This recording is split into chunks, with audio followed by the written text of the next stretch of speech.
Hello and welcome to the Wisdom Factory. After the holidays, we're returning to our current season of broadcasting with the theme of conscious aging. And of course, we're all aging, whatever our years are right now. So we invite you, whatever your age, to comment and give us feedback from the perspective of your current spot on the timeline.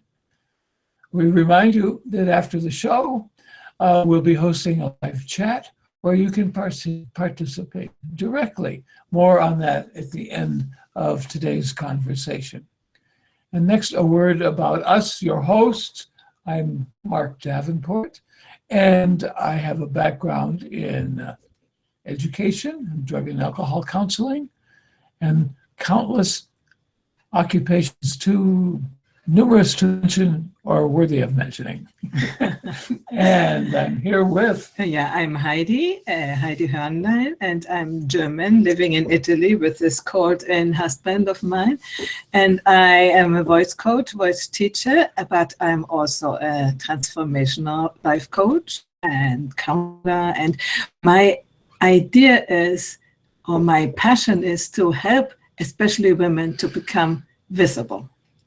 I have become visible by creating these things here, being on camera. And so I think if I could do it, everybody can do it.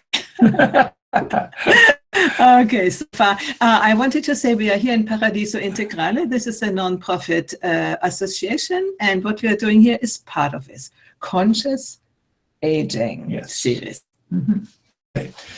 And this Wisdom Factory presentation is our contribution to the ongoing emergence into the world by bringing together very special people who have experience, knowledge, and wisdom to share with us all.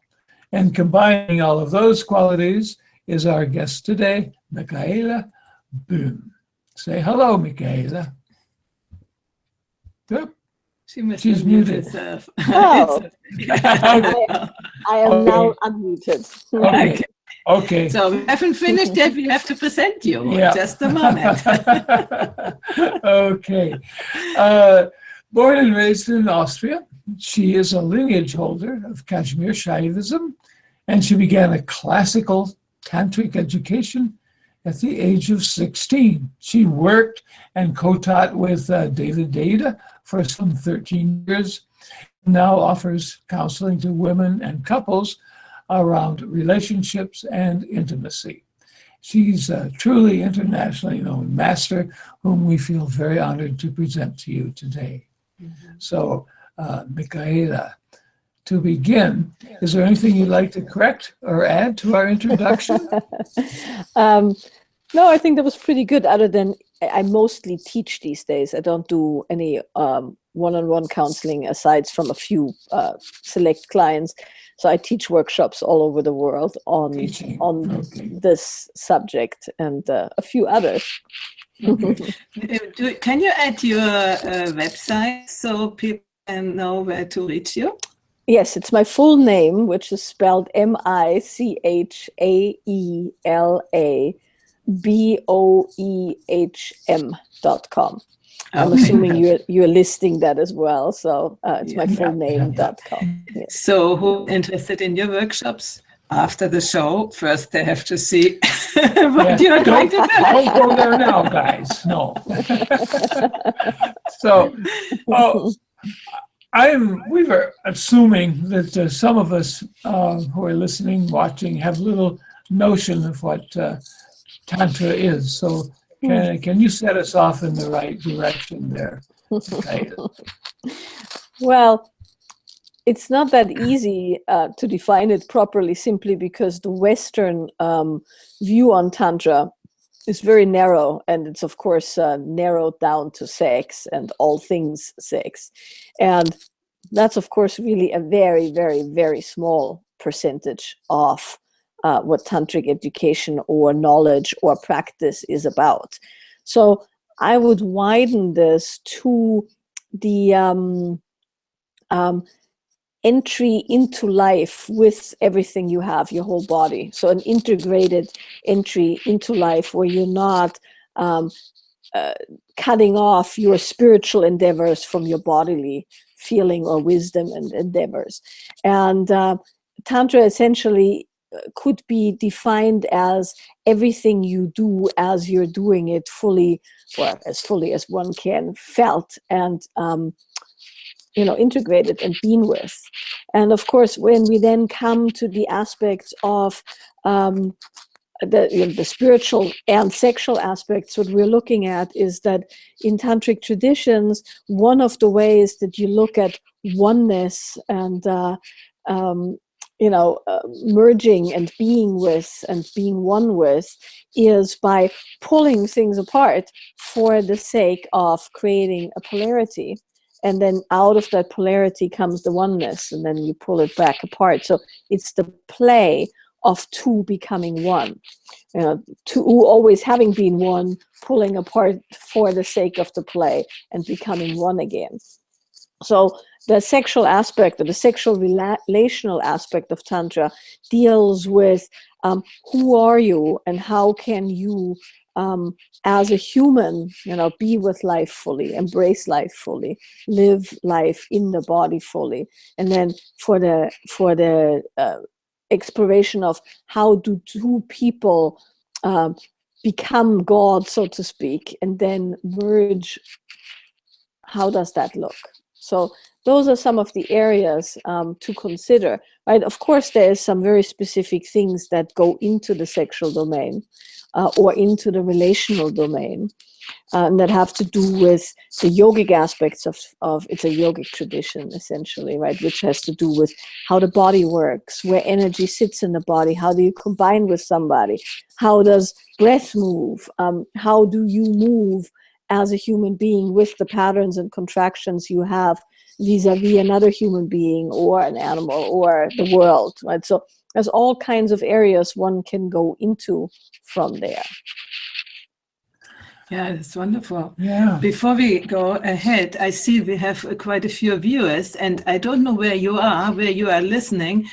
We don't monitor on YouTube comments, but if you're on our website, integralaging.com, on the live stream, you will find a comment tool, and there we will monitor the comments. And so if you have questions or suggestions of what you want to hear from Michaela, please write the comments there. Integral Aging, AGEING.com. Yeah. Okay. Well, in your description, you mentioned play a few times. Now, I imagine you have a very broad description of what play is. It's not just fun and games, I presume. No, I would say play as an interplay, right? The ongoing tussle of two separate entities being with each other and reacting to each other. We understand that. With yes, okay. Right, that's what I'm talking about, the interplay. And this goes in the biggest sense, what has often been described as the masculine and the feminine. And I'm very wary of those terms these days because they come fraught with a lot of assumptions and gender issues and problems and wars. But in the ancient ways of teaching it, it is assumed that there's a more masculine or Shiva aspect and a more feminine aspect, Shakti aspect. They have nothing to do with you being a man or a woman. They're both always present in each human. And those two aspects play within us. That's actually what keeps us alive, so to speak, on an energetic level. And then for the sake of the relational interaction, you pull them apart so that each person represents one aspect of that whole within you. So the wholeness can be played out by two people. Well, that's the play I'm talking about. I was hoping you would talk about masculine, feminine, and straighten us out in that regard. You didn't. You do it so quickly, though. Well, the reason I'm so loath about it is that I spent a long time on the road with people who were very, very invested in it, either by making it kind of their identity and their dogma, or by fighting it and pretending we're all the same. So, and also masculine and feminine have become kind of the new ways of people battling over gender roles and identifications. That's what it is often these days. But before all of that, and before they were made mainstream terms that then have been, kinked and perverted in a certain way, what we're looking at is that in every human being, there's two aspects: the go aspect, so to speak, and the flow, movement aspect or life aspect. So you could say there's always a penetrating, going forward, directing aspect, and there is an aspect of life flowing more or less unhindered that makes that all happening. That's happening in each human being. None of us would get out of bed in the morning if we wouldn't have both. None of us could think and speak and look at this computer at the same time if we wouldn't have both. So in every human being, there's these Shiva and Shakti aspects, masculine and feminine aspects. How you use them is dependent on a multitude of factors, amongst them training and conditioning, right? Necessity, and also preference. So some people tend to have a much stronger identification with being in life and engaging in life in a certain way, even through their body. And some people like to use their body in a more directed, structured fashion, and like a certain kind of identification with consciousness, let's say, the bigger picture. But we always have both. It's always both there. And in a well-adjusted, integrated human, both of these are strongly developed. So you can be wildly creative, have incredible thoughts, speak well, but also have structure, know where your boundaries are, have a bigger picture in mind, know what's happening. And these two aspects then make the human. Now, when we start talking about sex, and what I mean by sex is not necessarily intercourse, but the sexual play, the tussle that we were talking about between two people that results in a friction. In my lineage, they call it erotic friction or erotic tension, which, says it all. So erotic tension or erotic friction also happens internally, which is essentially the combustion tool that makes us create and that makes us live and that makes us move forward.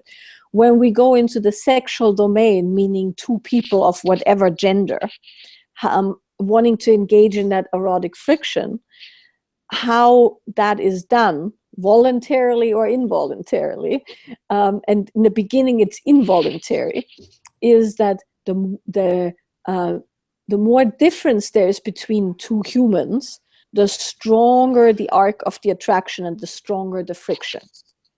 So in tantric practice, what you're looking at is, in classic tantric practice, there's all other kinds of stuff out there, but when I'm saying classic, it's all neoclassic at this point, right? But what you're looking at is one person goes, oh, I am going to represent the Shakti aspect of my being. And the other person says, I'm going to represent the Shiva aspect of my being, the masculine, the feminine. And now that makes us very different. Right? Now that creates strong friction. Now that makes for a good sexual hotness, so to speak. Right? And as you know, often the less you know somebody, and sometimes also the less you like somebody, the stronger the sexual tussle can be. And why that is talking about. Right? And often you see people who have strongly sexually activated relationships, they have a lot of erotic friction, they have a lot of erotic friction, right? They fight, they don't agree, they have clashes, but that also makes for this real, exciting, hot exchange. Now, people want the hot sex, but they don't want the friction, and that, of course, doesn't work. So the way we teach it often is with a distinction that, and where I'm saying we, my teaching partner, Steve and I, we teach workshops together, and which is nice because you have two people who are fairly on the opposite end of the spectrum and teaching together, which also creates friction in this way. It's creative friction, right? You get a lot more variety and excitement done with two people working together, which I'm sure you experience as well. So that particular creative or erotic friction is one bit. Relationship is a very different bit. And I spent 22 years as a counselor, counseling people on relationships and sex and patterns and stuff like that. And over and over and over, people would come to me and they'd say, "We have a great relationship. We don't want to have sex." Right? Mm-hmm. And that happens a lot. And somehow, what people don't understand is that relationship is built on sameness. Mm-hmm. So the more you have in common, the better your relationship. This is true in business. This is true between two people living together, parents, co-creators, right? The more you pull on the same string, the more you are able to agree on values, the better you communicate, and so on and so on. The religious, money goals, whatever, the better your relationship. So the relationship is this. Close together, and the more you agree, the better your relationship. Sexual attraction is this. Mm-hmm. Difference, right? The arc. It makes sense. Mm-hmm. So people come and they think they have a relationship issue when really they have a sexual attraction issue. And often what you then see is people go to counselors and they say, "Look, we no longer have sex." Now, there's other reasons why people don't have sex, mostly resentment, but that's a different story. But just from the procedure of the sexual play, the sexual interaction, people come and they say, "We no longer have sex." And then classic relationship counseling tries to fix the relationship by making more of the same. Go on a date night, spend more time together, touch each other for 15 minutes a day non-sexually, speak more with each other, which are all great fixes if your relationship isn't good, meaning if you're not pulling on the same string, if you're not aligned in your values, then you should do these things, right? You should fix your communication, you should align your values, you should have an overview of where you're going. Those are relationship issues. They will not have you have better sex. On the contrary. Oh, damn. So I just want to round this out. So masculine and feminine as terms are somewhat misleading because it identifies men and identifies women. And very, very often do we hear things like, "I'm not feminine enough. I need to I need to get into my feminine."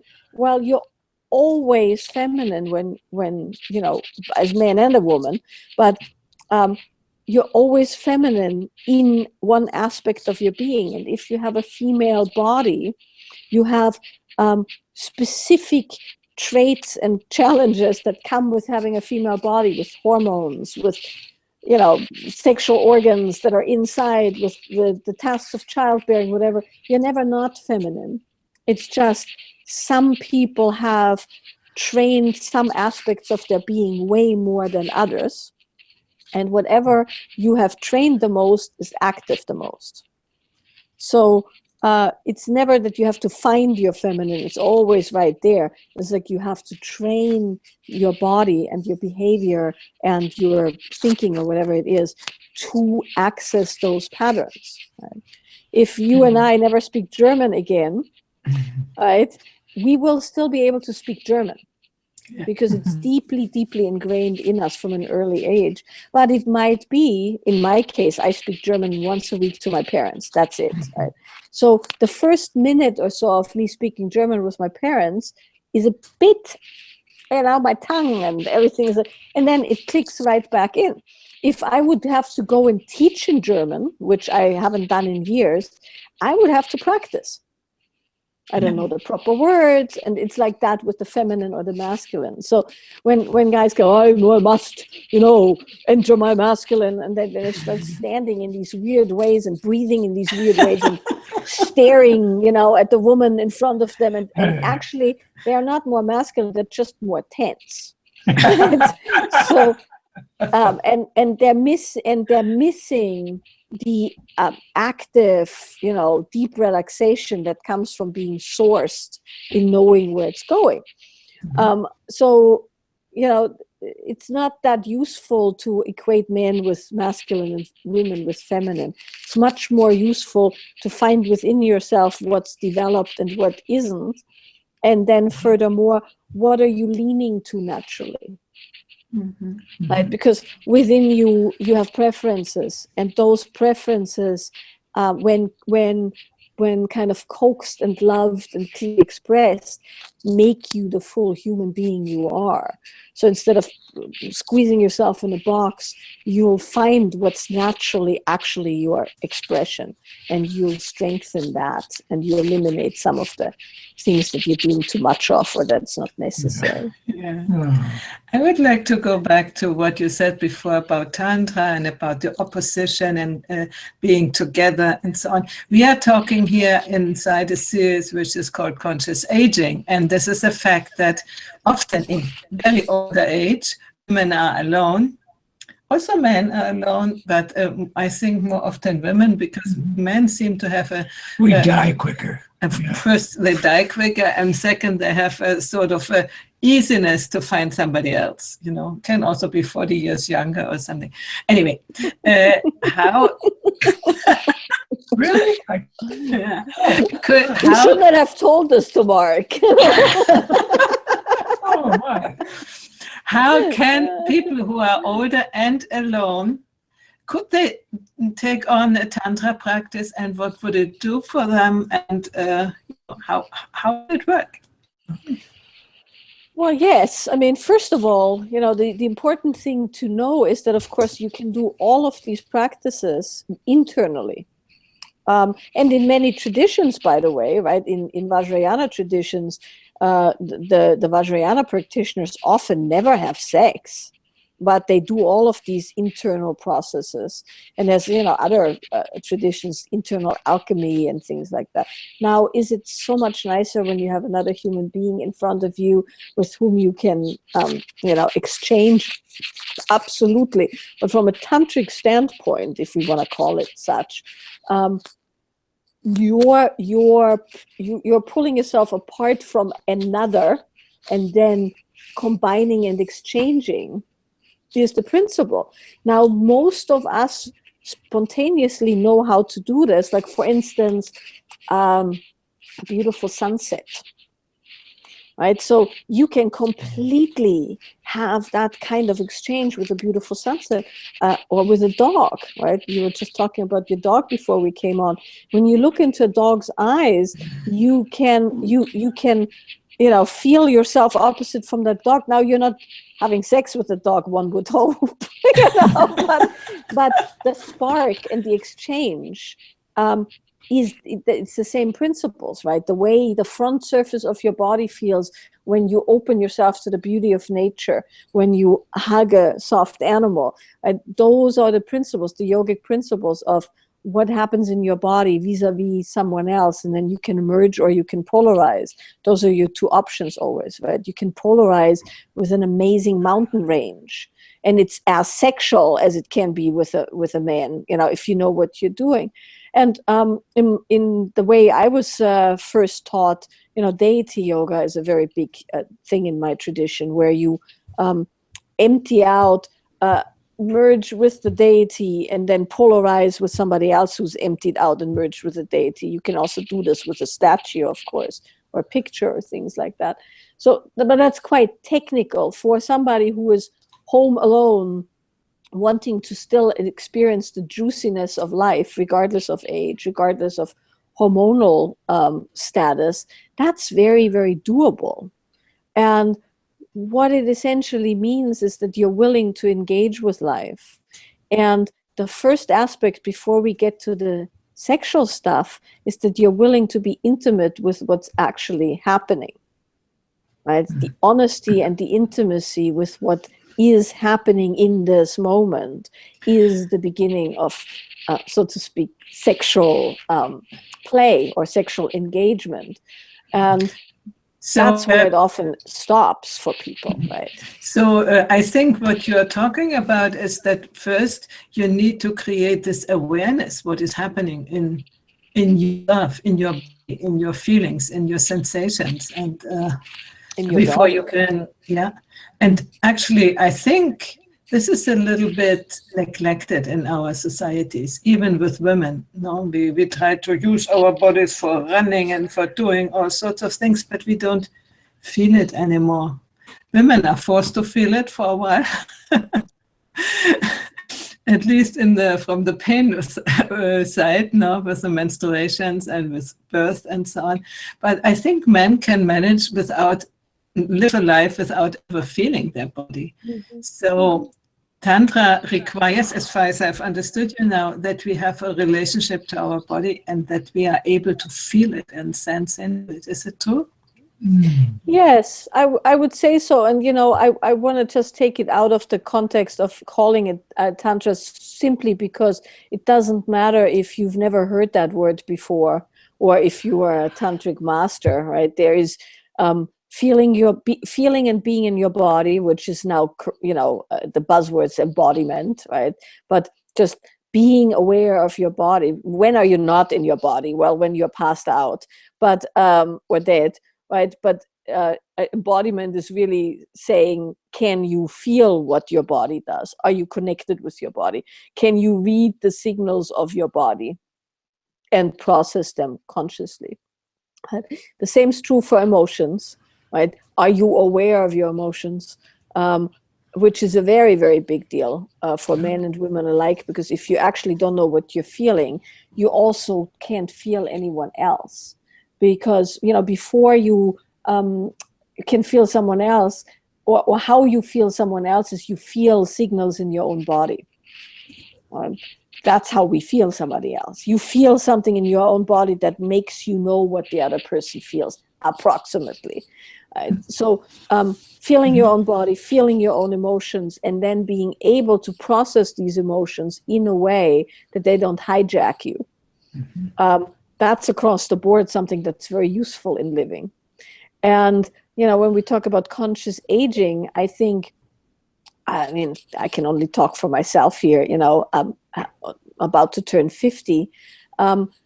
Different things become important, right? And you become a lot more aware of, your body, even if it's because the body is not doing everything that's supposed to do at all times, or your hormones are changing, or your hair is going gray, or, all kinds of stuff starts happening that make you aware that this vessel you are in is finite.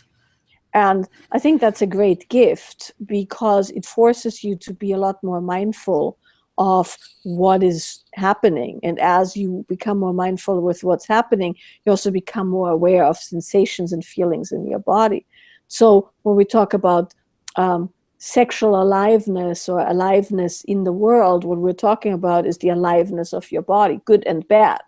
And that's the other thing, right? People don't always want to feel what they're feeling, but that also, of course, means you don't feel pleasure.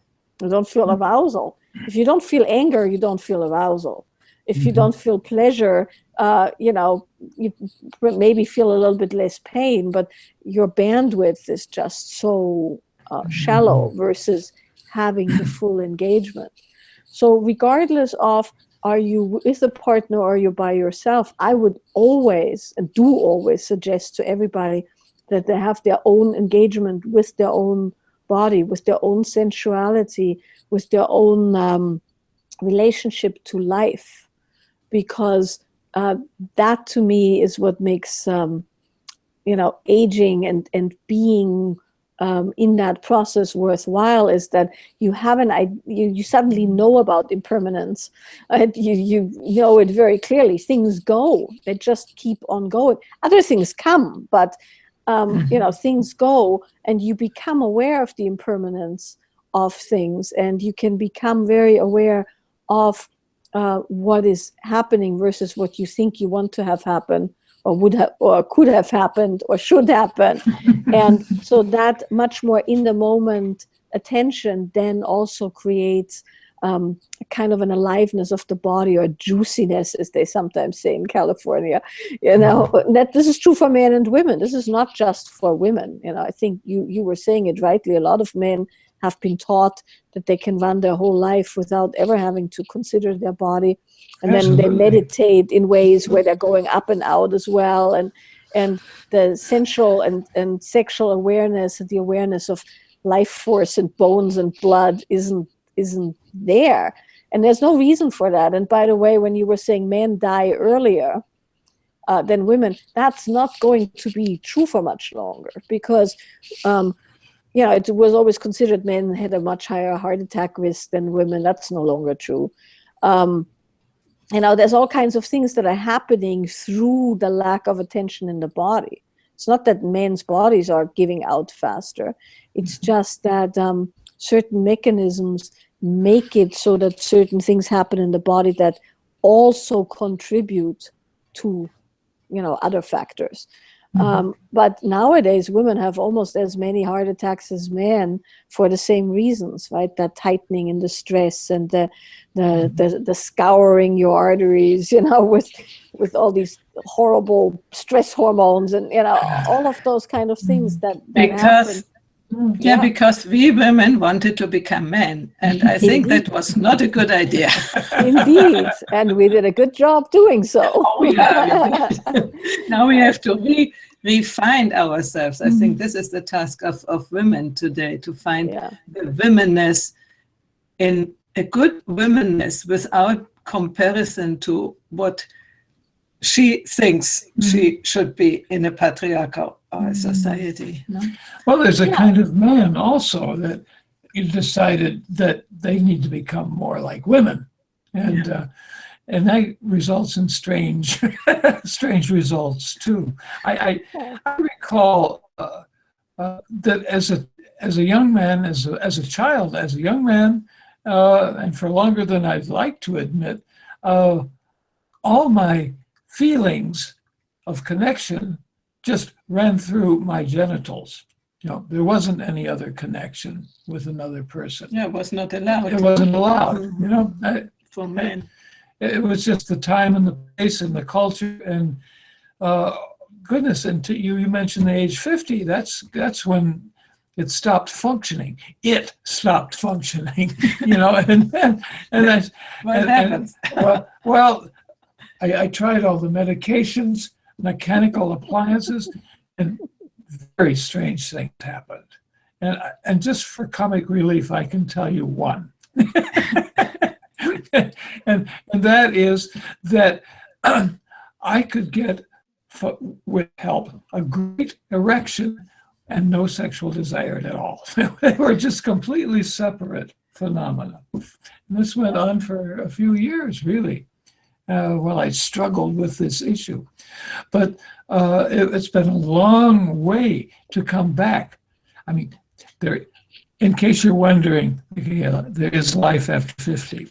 And I'm here to let you know that I can come a long distance in those later decades. And it's now something quite different than it was in the early decades. And I'm so grateful for that. And so grateful for this relationship. And we do have sex. We really do, With old ideas we shouldn't have in that age. Oh gosh, how disgusting.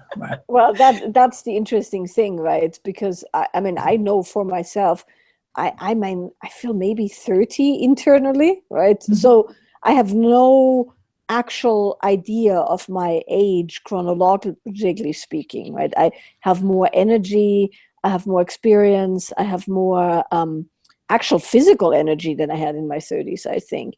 Absolutely. But but of course the body does the things the body does.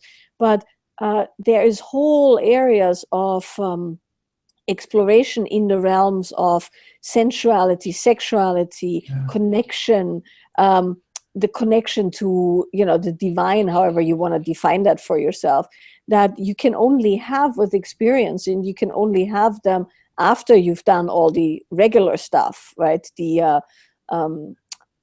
What did you say? Everything was channeled through your genitals, right? Yes. I mean, you have to have done some what I would call sports fucking, before you can connect. You have to have done these things, and they are developmental, and they have to come one after the other, and you can't skip steps, which is something people try to do, particularly when we talk about Tantra, right? Everybody wants to be a tantric master and do the perfect yab-yam, but you don't actually do that until you know how to empty out, so that your void of the persona, deity yoga, which is the basis of the yab-yam, right? It has to do with being empty, taking on the persona of the deity, which shows the arbitrary nature of your existence, essentially, right? Because you can completely change out. And then from there, you polarize to somebody else who has also done that. So it's a very empty, and at the same time, very, very full engagement in a domain that has really nothing to do with fucking, or to say this word very strongly and clearly, right?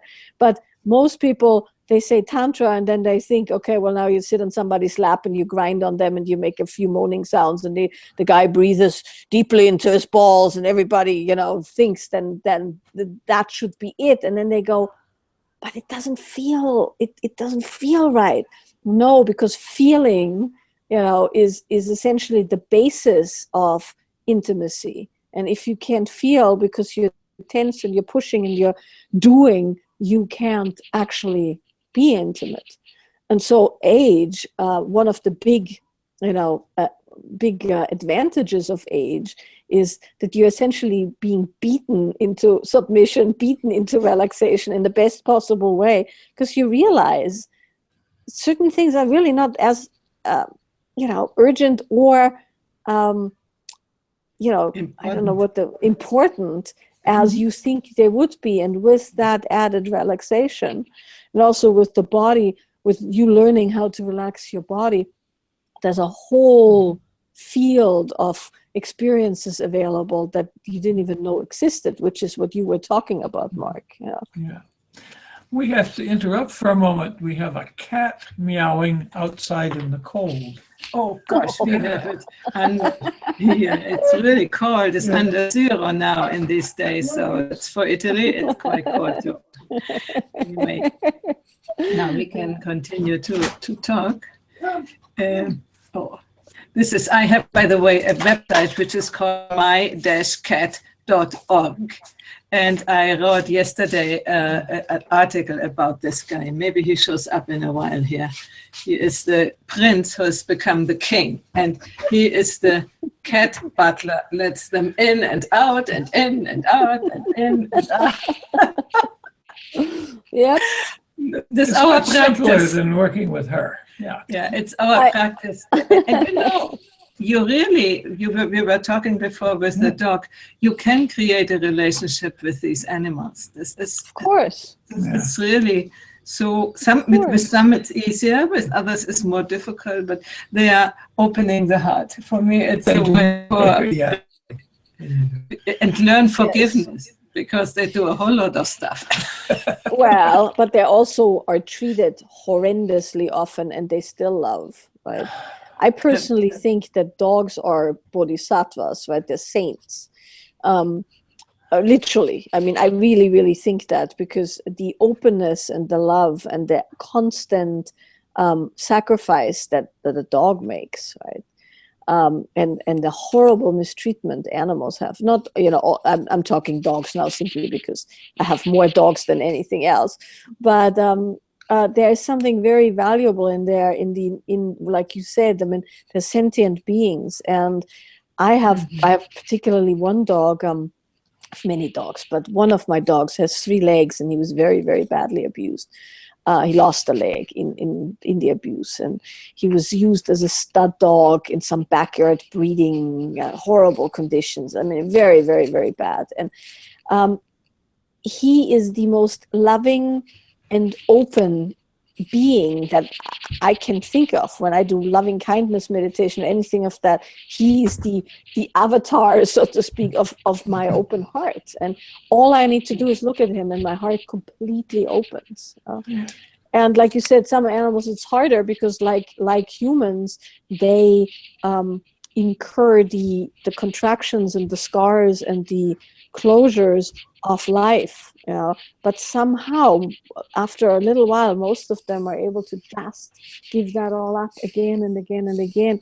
And that's essentially one of the aspects of, when you want to call it tantric practice, is the opening of the heart and the sacrifice of your contraction and your persona for the sake of love. And I think dogs know all about that. Cats, the verdict's out for me, but I have 5, so it's not that I have cats, but I live on a large property, so I have lots of rescue animals. I'm not so sure about the cats there. But the cats, they have a special way of loving you. Of course. I'm totally joking. Right? My cats, to say it very bluntly, are massive assholes. All of them.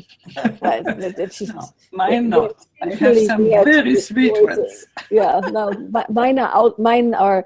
They're not house cats in that sense, right? They come in the house and they sleep in the house, but they have 5 acres to roam, and they're very. They're wild animals that just happen to want to sleep in a warm place. So coming back to Tantra and to single people. It's all Tantra. It's not by chance that single people often have a little dog or a cat or so, because this can have to be in relationship with another being. Yeah, of course. No person should have to be alone, and no person should have to be without touch. And one of the nice things about dogs and cats and whatever else people keep is that there's a very beautiful flow with an animal. If you treat an animal well, even if you don't treat an animal well, sadly, they'll still forgive you, right? There's a very beautiful heart flow, right, in exchange that certainly makes up for some of the other things that are missing. But, to go a little bit more specifically into the sexual domain, because certainly animals and volunteering and children, all of those kind of things help you when you're alone relationally. But sexually speaking, there's no reason for anyone to not have an active sex life at any age. It might not be with another human by choice or by necessity, but the exchange of that kind of attraction, and the internal exchange of that, and the working with your body and feeling your body and sensitizing your body and sensualizing and sexualizing your body, that's always possible. You don't need another human for that. Just that most people go, well, I don't want to feel the loneliness, so I'm going to just shut it all down. I'm just going to pretend I'm no longer sexual. But really, this is a dicey thing to say, but I'll say it anyway, right? No human will ever penetrate you as deeply or fulfill you as fully as your relationship with the divine in a certain way. And so you can completely polarize sexually as well, with whatever is your Godhead of choice, right? Very distinct or very nebulous, however you want to do that. But that's always a possibility. And then within yourself, there's the aspect of you that can completely, let go and be with the flow in the aspect that has a direction and a penetration and a force to it. So sexually speaking, any human being can have, sexual engagement with themselves, with the divine, with the environment, without having to have intercourse Well, and like you were saying, Mark, at some point certain things no longer function as well. You find other ways to do it. Everything is sex, essentially. Everything is the tussle of consciousness and flow, or glow, or whatever you want to call it. Or you find the reason why it's not functioning. This is also a thing, because as we were talking about it, and when we got to know, we are 5 years together, and when you have the idea you have to, because your masculinity depends on that, then you take Viagra and I don't know what. But if you realize, so what you say, that sexuality can be something else, then you take off all the stress on this poor little thing. And then what do you mean little? Yeah, it can come out again, when it's time for it. So I can say he has healed. So it's not anymore a condition. Yeah. So no, it's not. And that's that brings us back to the relaxation bit. A lot of these things have to do with excess tension. Mental tension, emotional tension, physical tension. So before anything else, relaxation, right? Bodily relaxation is key. Yeah, and also, for instance, when we are talking about, I'm convinced that everybody can find a life partner and sexual partner in every age.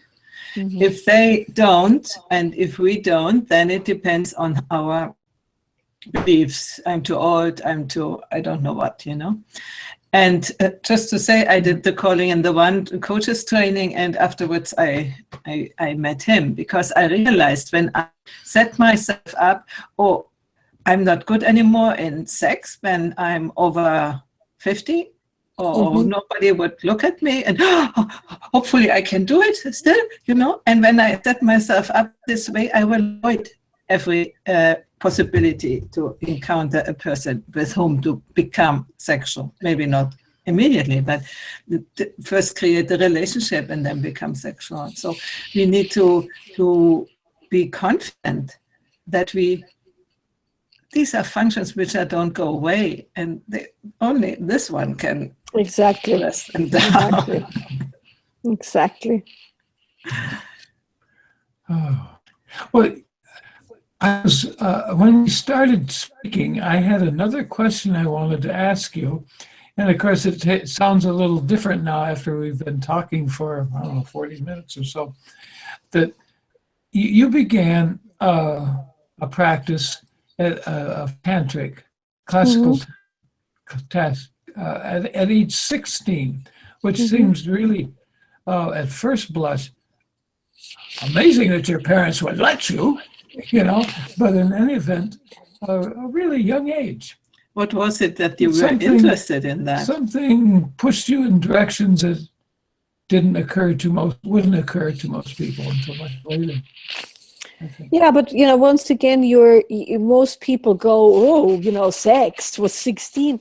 It has very little to do with sex, and in the more applied traditions, you're not even looking at anything sexual for the first 4, 5, 6, 7, 8 years, because what you're doing is things like, in my case, it was making tea and sweeping, literally for years, right? And because what you're doing is you're developing a relationship with what is, and you're developing a relationship to yourself within how life is and how the world works, and who you are within the world, that has nothing to do with sex at all. Has to do with being able to take yourself and your push and your force and your will out of certain domains, right? And out of certain actions. And in my case, I've had a very strong interest in that whole realm of engagement into the elements, and we could say shamanic aspects at a very young age. And I've said this in other interviews before. Interestingly enough, my entry into spirituality, or however you want to say it, or into this whole domain, was my father's godfather giving me the Mists of Avalon when I was 12. Something that I just did to my 12-year-old niece, hoping for good results. But of course, no two kids are alike. But I had a very strong sense of the underpinnings of that story feeling very true in my body, and I've also been very lucky in a certain way because I didn't have brothers. I had a sister, a younger sister, and I was in an all-girls school. So I somehow never got the memo that there was such thing as a patriarchy, right? So, I just never knew. I mean, that's a whole other story there, right? But I just never knew. In the way I was raised, in the way my parents, who are incredible humans, I mean, hands down, I couldn't ask for better parents. And so my parents didn't raise me to be gender oriented. My parents raised me to figure out what I was good at, and to think and to read, and which I was voracious. I was a voracious reader. My parents allowed that. My parents didn't put any, you have to do this as a girl, you have to do this as, we want you to be more like a boy, or any of this. I had an off-road motorcycle from a very young age on. I was a very tomboyish girl in one way, but I was really into horses, of course. Who isn't, in that part of the world at that age? But so I'm saying all of this to say I was given the option to look at who I was and what I was about, not from a woman's or man's perspective, but more from a aptitude and interest perspective. So I immersed very early on in kind of Celtic herb lore and folklore and ritual, and the area of Austria where I grew up is very heavy on that. Very Celtic, there's Celtic burial grounds and everything. So, and a lot of the Steiner principles, as you probably know, are built on, the Celtic cycles of the moon and when you plant. So that was my thing. I was really, really into that. And so based on that, and based on that aptitude and attitude, I kind of slid into the practices of devotional activity, which is really what I was taught in. Sexual things and things of the energetic nature, chakras and how you breathe and all of that, I didn't learn till in my 20s. But what I was naturally inclined to, and what was supported also in the way my mother, who didn't know about any of these things consciously, right, but subconsciously or just as a way of life, my mother had a very strong devotional in life, being with life, and and cooking and baking and crafts and all the things that, if you would filter them through the patriarchy, look like woman's work. But really for her, and with that for me, it was an act of love, of giving, of doing things in a way that it opened everybody's heart, cooking in a way that opened everybody's heart. That was my mother's thing. And so to answer your question, how did my parents let me? That's who my parents are, without any label on that till this day. My father takes these photos and sends them out because they open people's hearts, but he wouldn't say that like that. Right? And so I think it's a disposition thing, and it has very little to do with the sexual aspects, which then I was, very properly trained in, because it's important for deeper learning, but not as a thing in itself. Mm-hmm. Mm-hmm. And it is often exaggerated because people think that's it, that's the only important thing. So it's very important if it's not good, and if people don't, fumbling, it's not that important when it's integrated into a much bigger thing, right? But I don't want to take away, the pain of people who are just never met in that domain, right? Never have been, and are still intuiting that that's an area of huge opening and huge experience, which it is. not even just the interaction with another human in that domain, but just your own body having that much aliveness. I'm not even talking orgasms. I'm just talking basic sensual aliveness. It's our birthright in a certain way, and it's certainly something that has been neglected for the sake of other things. So we have about 5 minutes left. I would like to ask you, what are you doing in the courses you are offering? What can people find there? I mean, just to overcome this hesitation, oh, Tantra, then I have to do sex or something like that. Well, we do all kinds of things, and it's a very, very vast spectrum. It goes from like an evening intro, where we just introduce the principles of how do you, experience intimacy within yourself and someone else.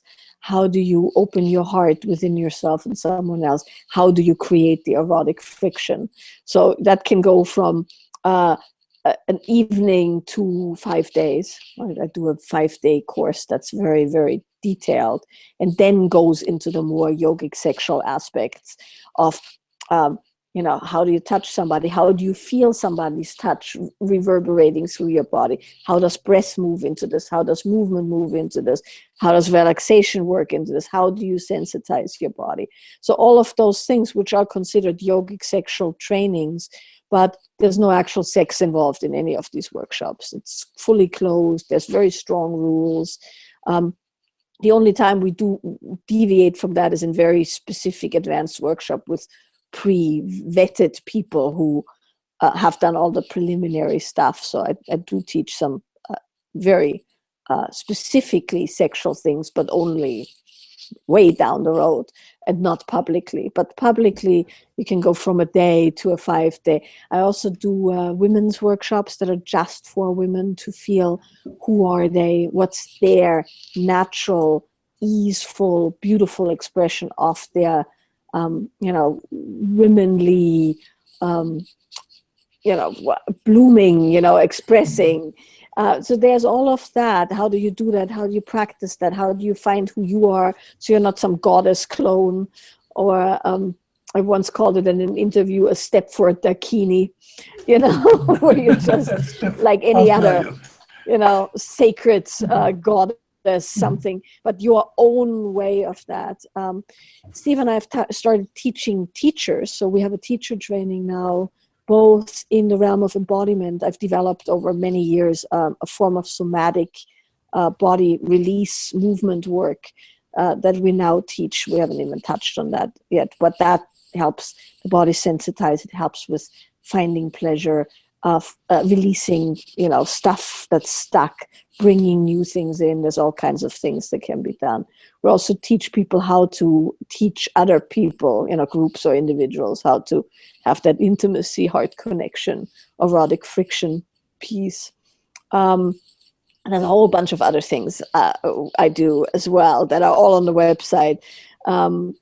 So there's a load of things that we tend to. We also have long-term study groups where people get to every month come and really, it's like 6 months or 9 months. In Europe, it's 9 months, where they can really attend to their own unfolding, at a slow pace, but with a lot of practices. And this year, we are also going to offer that as an online program for people who live in areas we don't go to. So there's lots going on. Very, very important. And also the fact that nobody has to fear that they have to take off the dress and stay there and have sex in front of everybody. Some people would prefer that, but men would like that. I've tried it. I liked it. That was quite a while ago. There's something to be said about everything, right? It's just what do you want to learn? What do you want to experience? And I tend to feel that the more subtle, deeply profound actual learnings are often more important than creating a massive state experience, right? A lot of people go to a workshop, they expect to be blown wide open, which they can be, but it doesn't stick because there's no underpinning or understanding or even nervous system practicality behind it. So you go, you have wild swinging of the chandeliers, monkey sex, not really, but you know what I mean. And then you come back and you're like, oh shit, that was great. Now I need to go back to this workshop because I can't do it at home. And so to the best of our ability, we make it so that your whole system stays integrated in the process, so you can come home and replicate and build and learn something from it. But yeah, that's wonderful. that's all kinds of stuff. Last thing to be said about this is we teach in the US, in Europe, and in Australia. So we've covered a few continents. We haven't done Africa or South America yet, but we'll get there. There's always Antarctica. Well, indeed.